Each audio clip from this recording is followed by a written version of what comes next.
variables on both sides today. And just as a reminder, when you're taking notes on these videos, please go ahead and put the date at the top, and also go ahead and copy this, so that if you need to go back to your notes, you know what this section is about. Alright, so this is really just building off yesterday's lesson, and it should be review as well. This is when you have variables on both sides of the equations and you need to move them over. So it says, to solve equations with variables on both sides, select the variable terms, meaning the letters, on one side, and the constant terms, the numbers, on the other side. You guys know that. Now the question arises, is there only one side you can put them on? No, you can do either way. Some people say, well, I like to always have the x's on the left, and some people say, I like to just move to whatever's easiest for that problem. I tend to do whatever's easiest for that problem, but it's totally up to you. So let's look at an example. Number one, we have here, so 15 minus 2x equals negative 7x. We need to get our x's on the same side. Because I already have negative 7x on the right side by itself, I'm going to move the negative 2x over to there. Totally up to you. You can go the other way. For me, I think it's easiest. So I'm going to add 2x to both sides. That's going to cancel that out. Negative 7x plus 2x is negative 5x. And I'm left with a 15 on the other side. And now I'm down to one step. In order to get x by itself, I need to divide by negative 5, divide by negative 5.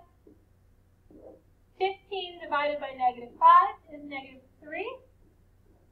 So I can write it like this, or when I'm done, I prefer it like this. Okay, let's look at another example. This one is similar, but we have to distribute. So I'm going to copy it over here. So I've got 3 parentheses, 5x plus 2 equals 15x. So once again, I have x's on both sides, but before I do anything else, I need to distribute.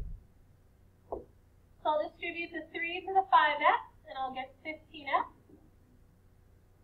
Then I'll distribute the 3 to the 2, and get plus 6. Okay, so for me, same thing. Because there's already 15x on the right side, I'm just going to move the x's over there.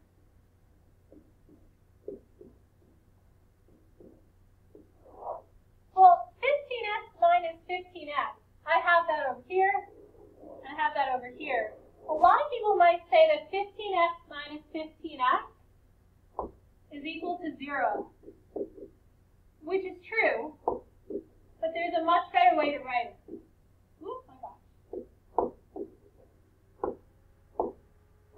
Okay, 15x minus 15x. If you say it's equal to 0x, my question is, what is 0x equal to? Because x always represents a number. So 0 times any number in the whole world will always give me the same answer. 0 times x is always just 0. So you want to write it as just 0. It's going to help you out because this is a weird answer problem. It's going to help you figure out which weird answer is the right answer. So I'm not going to put 0x, I'm just going to put 0. Now on this side, these you can just, they just cancel out. But on the right side, I need to write something there. 15x minus 15x is just plain old 0. Okay, so now my variables are gone. And this is a weird problem because typically we don't get rid of our variables. But you'll remember from last year it happens every now and then. In this case, what we do when the variables are gone, we ask ourselves, is this true? So is 6 equal to 0? No, 6 is never equal to 0. So our answer is no solution. And the way that we write that in math, if you remember, is like this. So the answer to this problem is no solution, which means no matter what number I put in for x here, this will never, ever, ever be true, ever. Okay, so the answer is no solution because I have no variables left. I and the answer was no solution. Okay, let's look at another example. This one has distribution as well. I'm just going to write it over so I have some room here.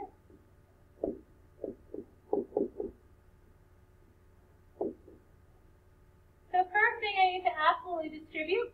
Negative 2 times 4y is negative 8y. Negative 2 times 1 is negative 2. And you may notice at this point that the left side is identical to the right side. They're exactly the same. I'm going to go ahead and finish this problem and work it out, but I'm going to jump back and show you a shortcut. So I'm going to put my y's, I guess, on the left side. So I've got plus 8y plus 8y. Well, we said negative 8y plus 8y is really 0y, but that's just 0. Negative 8y plus 8y, that's just 0. Okay, let's simplify. 0 minus 2 is negative 2. 0 minus 2 is negative 2. Notice at this point my letters are gone. So I'm going to do the same thing I did before. Is this true? Since my letters are gone, that's the question I asked myself. Is negative 2 equal to negative 2? Well, yeah, that's equal to each other. If the answer is yes, all real numbers is your answer. And the way, remember, we represent that is like that. So in the previous problem and this problem, we had no letters left. We had no variables left. So we asked ourselves, is this true? In the previous problem, the answer was no solution. In this problem, the answer is yes, all real numbers. Okay, so what might be helpful at this point on your paper is to write yourself just a small little cheat sheet, kind of recap what we just talked about. So when there are no variables left,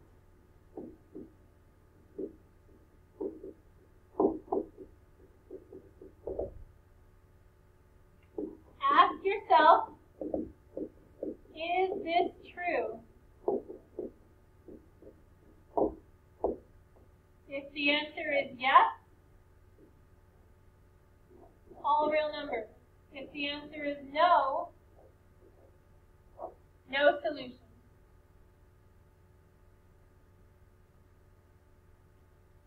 Okay, so what I'd like you to do now is a couple on your own.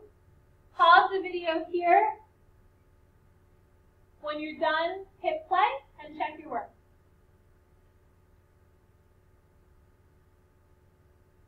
Okay, hopefully you've done these on your own, so I'm going to go ahead and do them. You can check your work with mine. I'm going to move the 2x over here. So I have negative 3x minus 2x is negative 5x. I'll divide by negative 5. And at this point, because this right here is not a whole number, you can leave it just like that. You don't have to turn it into a decimal, but you can if you want to.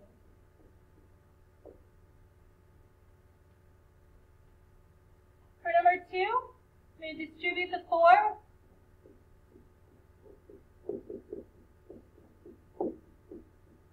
And then I'll go ahead and put my p's on the left.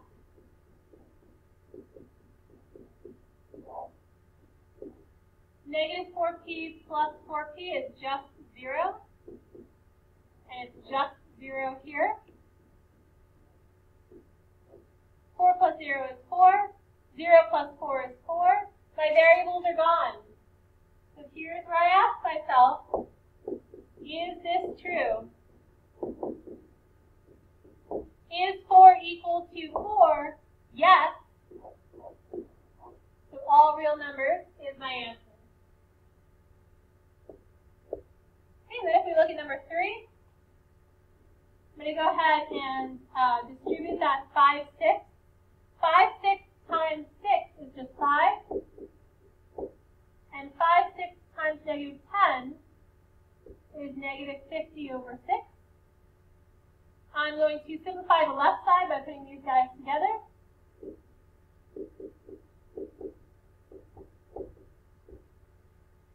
Now I'm going to put my m's on the left.